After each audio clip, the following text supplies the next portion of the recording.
Well, the kind of interesting thing is that this year he put out a lot of his proposals in advance, so I think people will be watching as much his tone as for the content of his speech this year.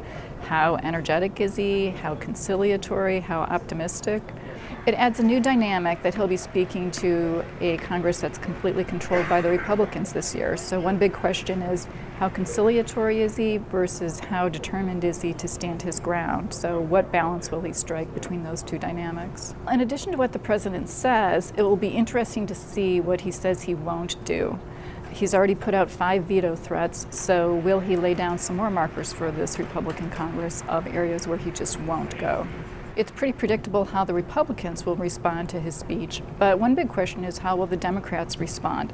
Some of those, particularly on the left end of the party, are nervous that he's going to give away too much to the Republicans.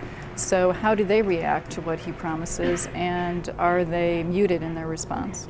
Occasionally we get these unusual moments that are unexpected and come up. In 2010, Justice Samuel Alito was sitting in the front row and objected to something the president said and mouthed the words "not true."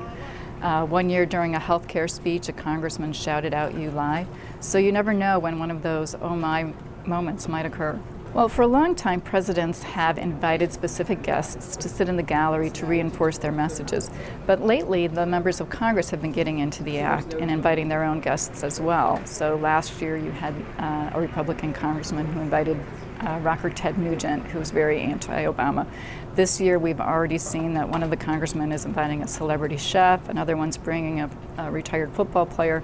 So it's anyone's guess who will be in the galleries tonight.